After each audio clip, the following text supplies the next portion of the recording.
ایک لڑکی جس کا نام ہے شازیہ، وہ ٹوبہ ٹیک سنگھ جاتی ہے، وہیں رہتی ہے، پھر اس کی شادی ہو جاتی ہے، اور جس انسان سے اس کی شادی ہوتی ہے اس کو بہت مارتا ہے، بہت پیٹتا ہے، اس پہ بڑا ظلم کرتا ہے، تشدد کرتا ہے، اس کو مینٹل ٹارچر کرتا ہے، ابیوز کرتا ہے۔ اینڈ آف دا ڈے وہ ڈیسائیڈ کرتی ہے کہ میں نے اس شخص کے ساتھ نہیں رہنا۔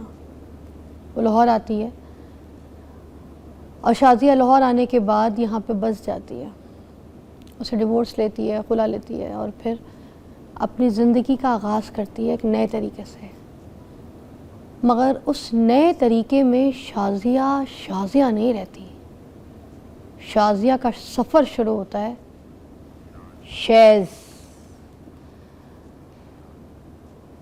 شاز بن کے، کیونکہ اس کو کام کرنا ہے، مردوں کو فیس کرنا ہے جو اس نے کبھی نہیں کیا، اس معاشرے میں کھڑا ہونا ہے، اس کو بریڈ اینڈ بٹر کمانا ہے، اپنے لیے جینا ہے، معاشرے کو فیس کرنا ہے، ان کے سوالات کو فیس کرنا ہے، اور وہ شاز بن کے آپ سب کے سامنے آتی ہے۔ وہ اپنی زندگی میں اپنے عورت کے روپ کو ہٹا کے ایک مرد کا روپ طاری کرتی ہے، ہسپتالوں میں، کینٹینز میں جاب کرتی ہے، مردوں کے ساتھ شانے بشانے کام کرتی ہے۔ آج ان کی زبانی ان کی کہانی سنتے ہیں کہ شازیہ سے شاز کیسے بنی۔ مجھے نہیں پتا میں شازیہ کو بلاؤں، میں شاز کو بلاؤں، مگر میں اس انسان کو بلانا چاہوں گی جس نے اتنی تکلیفیں سہ کر اپنے آپ کو جو ہے نا اس مقام پہ ابھی بھی پہنچایا کہ وہ کام کر رہی ہے اور معاشرے میں آپ جیسوں کو فیس کر رہی ہے۔ شاز،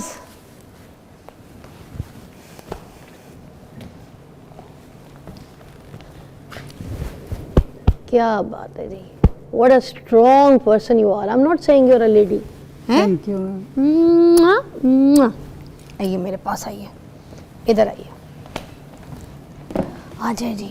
اتنی اسٹرانگ ہے، الحمدللہ میم، شکر اللہ کا۔ واہ، کیسے بنی اتنی اسٹرانگ؟ میرے پاس آئے، مجھ سے دور نہیں جانا ہے آپ نے، اور مجھ سے نہیں شرمانا ہے آپ نے۔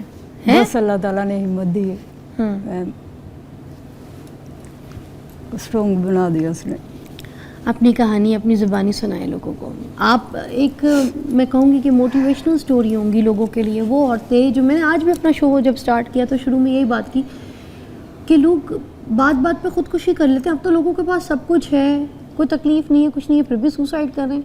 اور ان کو دیکھیں، انہوں نے کتنی تکلیفیں سہیں۔ شادی ایک لڑکی کا خواب ہوتا ہے، اور اس شادی کو خوبصورت کرنا ایک مرد کا بھی ہاتھ اس میں شامل ہوتا ہے۔ صرف اکیلی عورت ظلم سہ کے، تکلیفیں سہ کے اس شادی کو چلا نہیں سکتی۔ اس عورت نے کتنی تکلیفیں سہی ہوں گی، اس کے بعد یہ پورے معاشرے میں آپ جیسے لوگوں کو جو فیس کر رہی ہے، تو یہ کس طریقے سے ایک سٹوری ہے، آپ کی اسٹرانگ سٹوری ہے، پلیز سنائے لوگوں کو۔ شازیہ سے شیز کا سفر کیسے ہوا؟ میم شادی ہوئی میری، رشتہ آیا، گھر والوں نے شادی کر دی۔ ارینج میرج تھی؟ ارینج میرج تھی۔ ہاں۔ وہ کام نہیں کرتا تھا، اس کو کہا میں نے، 1.5 سال گزر گئے، دیکھتی رہی اس کو۔ جب اگر 4-5 ماہ بعد اسے کہنا کہ تم کام تو کرو نا، ایسے گزارا نہیں ہوتا، تو اس نے چیخنا چلانا۔ جوائنٹ فیملی میں تھی؟ جوائنٹ فیملی میں، پھر چیخنا چلانا، دروازوں پہ ٹھڈے مارنے، بدتمیزیاں کرنی۔ تیری اوقات کیا ہے، تو ہوتی کون ہے مجھے کہنے والی؟ ٹھیک ہے، نہیں کہتی۔ 4-5 ماہ پھر گزار دیے، نہیں کہا دوبارہ۔ پھر اس کے بعد پھر 4-5 ماہ بعد بولا اسے کہ تو کام کر لے، خدا کے لیے ایسے گزارے نہیں ہوتے، مجھے شرم آتی ہے، لوگوں کی روٹیاں کھاتے ہوئے مجھے تکلیف ہوتی ہے۔ جو تو کما کے لائے گا وہ میں حق سے کھا سکوں گی، لیکن دوسروں کی مجھے شرم آتی ہے۔ اور باقی اچھا، کام نہیں کرتا تھا؟ جی۔ آپ کو غیرت ہوتی تھی، آپ کو گالیاں دیتا تھا، بدتمیزی کرتا تھا، مارتا تھا، ٹھڈے کرتا تھا؟ جی۔ شور شرابہ اور تماشا، مینٹل ٹارچر کرتا تھا؟ میں نے 2.5 سے 3 سال ڈر ڈر کے گزارے۔ تو وہ جو آپ کے ان لاس تھے، ان میں کون کون تھا آپ کے گھر پہ؟ ان میں